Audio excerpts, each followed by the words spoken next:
Apa sih kontrasepsi itu? Kontrasepsi adalah usaha untuk mencegah kehamilan yang bertujuan untuk menjarangkan kehamilan, merencanakan jumlah anak, dan meningkatkan kesejahteraan keluarga agar dapat memberikan perhatian dan pendidikan yang maksimal pada anak. Macam-macam alat kontrasepsi yaitu suntik, pil, implan, IUD, kondom, MOW, dan MOP. KB suntik 3 bulan.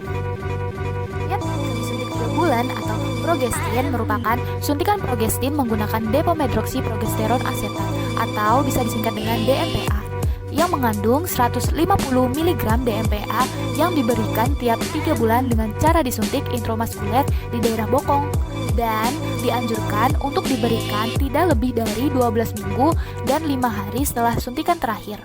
Indikasi kontrasepsi DMPA meliputi usia reproduksi, multipara dan telah memiliki anak, menghendaki kontrasepsi jangka panjang dan yang memiliki efektivitas tinggi, menyusui dan membutuhkan kontrasepsi yang sesuai, setelah melahirkan dan tidak menyusui, setelah abortus atau keguguran, telah banyak anak tapi belum menghendaki tubektomi, yang perokok, yang memiliki tekanan darah kurang dari 150/100 dengan masalah gangguan pembekuan darah atau anemia bulan sabit, yang menggunakan obat untuk epilepsi yaitu obat phenytoin dan barbiturat atau obat tuberkulosis itu rifampicin, tidak dapat memakai kontrasepsi yang mengandung estrogen, yang memiliki anemia defisiensi zat besi, dan mendekati usia menopause yang tidak mau atau tidak boleh menggunakan pil kontrasepsi kombinasi. Ternyata KB suntik 3 bulan ini ada yang tidak boleh menggunakannya loh. Siapa saja sih? Nah, untuk kontraindikasi kontrasepsi suntik 3 bulan meliputi yang sedang hamil atau dicurigai hamil atau adanya tanda-tanda kehamilan, lalu perdarahan per vaginam yang belum jelas penyebabnya, tidak terjadinya gangguan haid terutama amenor, menderita kanker payudara atau riwayat kanker payudara, yang menderita diabetes mellitus serta komplikasi. KB suntik 3 bulan ini sangat efektif loh. KB suntik 3 bulan dapat digunakan untuk pencegahan kehamilan jangka panjang, tidak berpengaruh pada hubungan suami istri, tidak mengandung estrogen sehingga tidak berdampak serius terhadap penyakit jantung dan gangguan pembekuan darah. KB suntik 3 bulan ini juga tidak memiliki pengaruh terhadap ASI, sedikit efek samping, klien pun tidak perlu menyimpan obat suntik. Dapat digunakan oleh perempuan usia yang lebih dari 35 tahun sampai perimenopause, mencegah terjadinya kanker endometrium dan kehamilan ektopik, menurunnya kejadian penyakit jinak payudara, dapat juga mencegah beberapa penyakit radang panggul dan menurunkan krisis anemia bulan sabit. Sayangnya semua kontrasepsi pasti memiliki efek sampingnya, termasuk efek samping kontrasepsi suntik 3 bulan ini. Apa ya efek sampingnya? Untuk efek samping kontrasepsi suntik 3 bulan ini, ternyata sering ditemukan gangguan haid loh, seperti siklus haid yang memendek atau memanjang, perdarahan yang banyak atau sedikit, perdarahan yang tidak teratur atau perdarahan bercak atau spotting, bahkan tidak haid sama sekali loh. Klien sangat bergantung pada tempat sarana pelayanan kesehatan, harus kembali untuk suntikan. Tidak dapat dihentikan sewaktu-waktu sebelum suntikan yang berikutnya.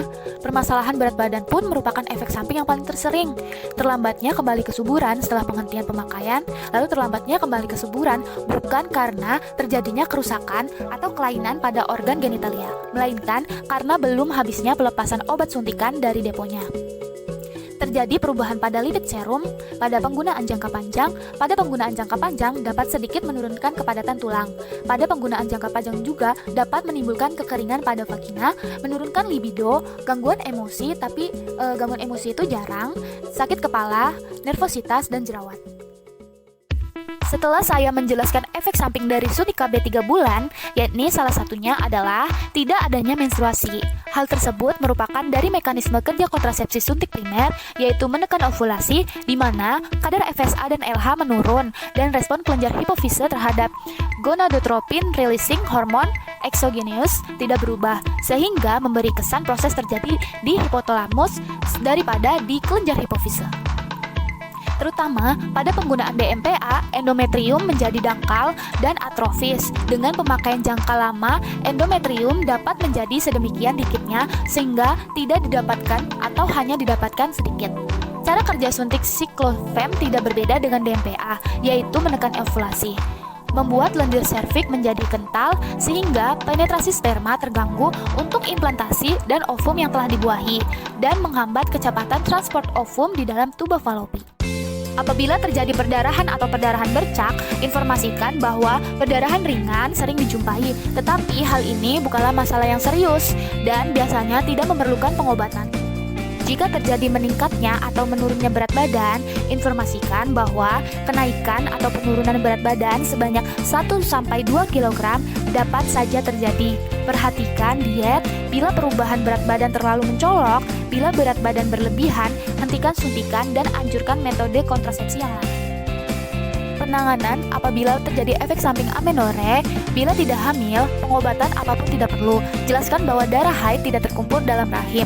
Nasihati untuk kembali ke klinik. Bila telah terjadi kehamilan, rujuk langsung klien dan hentikan penyelidikan.